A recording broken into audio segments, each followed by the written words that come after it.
Loose leash walking.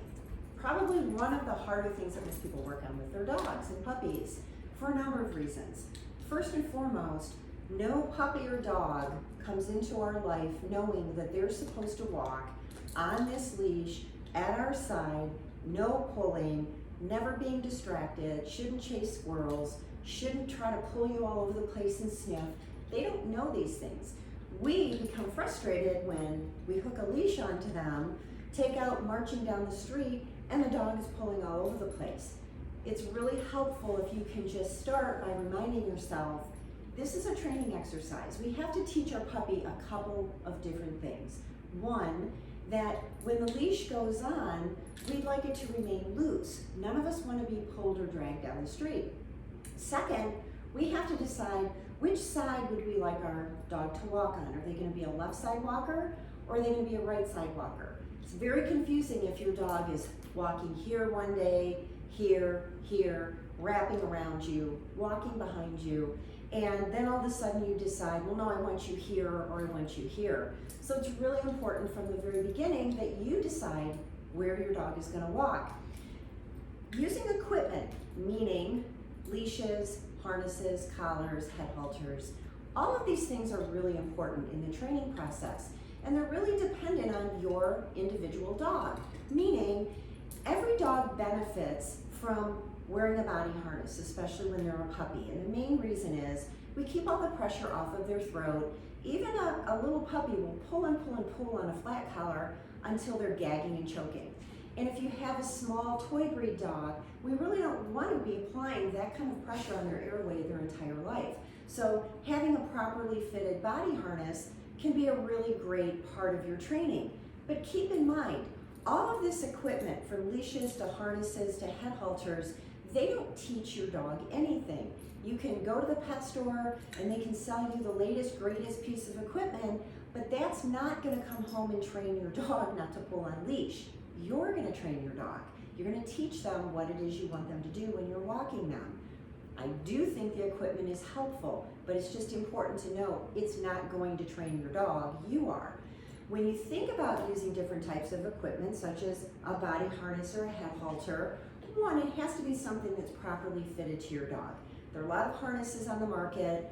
In my experience, the only harness that's really effective when training a dog, especially one who's pulling, is a harness that clips on the front. There are a couple of really good brands. One is the Freedom harness. Marshall model here, the Rough Wear harness, which is something that's relatively new in the past few years, but it has that front connection on the chest. It also has a second connection on the back, so when he gets to a point where he isn't really pulling, I can just switch the leash to either contact point and walk him that way. Head halters, not always easy for dogs to get used to them. I introduce them to my puppies when they're very little. It's very positive, they have a lot of fun, we play when they're on, they get lots of treats, putting it on and off, and I start walking them from when they're very young on head halters just so that they get used to them. A head halter can be a very helpful piece of equipment, but it is not for every person or every dog. Depending on the size of your dog's face and their muzzle, it may not fit properly. And if you tend to be heavy-handed on your leash, meaning lots of pulling on the leash or even sharp corrections, you can injure your dog. This is attached to their head. If you're yanking on that leash, you're potentially going to injure their neck. So a head halter may not be the best choice if that's a habit you're having a hard time breaking. Or if you have a dog who consistently flies to the end of the leash, causing your own head to snap back towards you, then it might not be the safest option for your dog. But when you start thinking about doing leash work, you have to think about the different types of equipment that you're going to use, which then brings me to leashes. You want to make sure when you're getting a leash that it's something that fits comfortably in your hand, meaning if you go to the pet store and you buy the really wide 1 inch or 1.5 inch thick leash, that can be really hard for you to hold in your hand. It's uncomfortable, it's digging into your palm. It makes it harder to have a good hold on your leash if it's so big you can barely keep it in your hand. Some of the thin rope ones, they burn your hands, they're just not comfortable.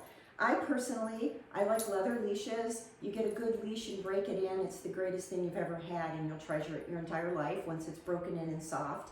But leather leashes are just often more comfortable to hold on to, you can get a better grasp on it. They can be problematic if you have a puppy who's chewing on the leash. If they chew through your leather leash, it's not a great thing. So sometimes people wait until the puppy is beyond the chewing on the leash phase before they go out and purchase a really nice leather leash. But having a leash that fits comfortably in your hand is 6 feet long. A 4-foot leash is really hard to train on because your dog can't really get much distance to move around. And we want to really avoid getting leashes that have all the extra handles and things. It seems like a great idea to be able to hold one end in one hand and then handle in the other and tow your dog down the street. That's really not teaching them to walk on leash, it's you dragging them around. So our goal is to teach our dogs how to walk comfortably with us without tension on the leash. And it's something that happens in steps. It's not just walking outside, put a leash on and start marching down the street. First, you have to decide which side your dog is going to walk on. So my dogs typically walk on my left-hand side. So what that means for me is, and I'll hook my friend up here, Marshall. If Marshall's going to be on my left-hand side, I'm going to have my leash, the handle of my leash in my right hand. I also have my clicker attached. I have it on a coil here, and it's attached to my right wrist. I have my treat bag, which is going to be here on my left side. My hand closest to Marshall is free, meaning when I start to work with him, the hand that's closest to him is free, so I can quickly click with this hand and reward him with a treat out of the other hand. Otherwise, what you end up doing, if you have everything in the other hand, is I'm clicking and I have to keep turning and putting food in his mouth, which one, isn't so great for your back, and two, it starts making your dog cut in front of you to come over and get this treat, instead of having him right at your side where you can effectively and quickly start walking and training him, and he's right here at your side. If you want a right side walker, you just switch everything. You have your treats over here, leash and clicker in the left hand. Hand closest to the dog is always the one that's empty. You'll find initially it might feel a little bit awkward to have the leash coming across your body this way, but once you start training, it gets very comfortable. Months down the road, when your dog's no longer pulling on leash, I just hold my leash in whichever hand I want because I'm no longer clicking and treating. We're just out going for a walk. But in training, it's very helpful if you kind of set yourself up to feel comfortable and to train effectively with your dog. So, what's the first step of having our dogs walk on leash? Believe it or not, it's not actually walking. It's teaching them that if he can stand near me and not be pulling on the leash, I will continue to reward him for just standing near me on a loose leash. If you think about times with your own pup or dog, you hook the leash on, they immediately want to start pulling you in lots of different directions. We're trying to kind of send this message, when this goes on, hang out near me. I don't want to keep you in a death grip. I don't want to walk my dog down the street like this. It's not comfortable for him or me. So step one is developing this comfort for your dog of comfort level of, yeah, I can be on a leash and not pulling. He's more interested in me than whatever else is going on. So I might do this 5 or 10 times. If your dog moves away from you, you just stand still. Don't pull them back. Don't yank them back. Just let them get to the end of the leash. Stand still. When they choose to come back and offer up this loose leash, sitting, standing, it doesn't matter. It's what the leash is doing. You immediately click and give them another treat. We're trying to help them understand tight leash results in nothing. I won't move. I won't give you a reward. I'm also not going to yank and pull on you. You move back towards me, so we look like this. That's what makes the click go off, and then you get a treat. Then the second thing that I work on is I want to start teaching my dog which side I want him to be on. And for Marshall, it's going to be my left-hand side. So I am going to load my hand up with some treats for this exercise, just because I'm probably going to be doing some rapid-fire treating when I'm training. We are not using the food in our hand to lure him around to walk with us. It's going to just put you in a training trap you can't get out of, where your dog will walk with you if you're luring him down the street, but he hasn't really learned what it is you want him to do. So in this part of the exercise, I'm shaping and teaching him, when you stay on my left side, that click keeps going off. So I start by just walking in a circle with him. I take a step this way, When he's at my side, click and treat. Then I'll take another step. When he follows me, click and treat. And I just kind of stand here for, maybe a minute or so, and I just make this big circle of him moving with me at my side. I'm not pulling and yanking him and making him come with me. When he comes back to my side, because it's his choice, and he knows, well, something about being next to her keeps making my clicker go off, then we've actually started to make a little bit of progress about him understanding, yeah, I'm gonna be on her one side, click treat, it's all good. As you notice, I'm not pulling him and making him come with me. He's not comfortable being yanked around on his leash because I've never really had to do that with him. He's been clicker trained from when he was a puppy. So it's just him learning where Michelle goes, Marshall follows, and he'll stay on my side. So I'll play this go in a circle game, in the house, in the yard, in my driveway. I'm just really shaping this behavior of walk over here, not there. Do I expect him to make mistakes when he's first starting? Yes, all the time.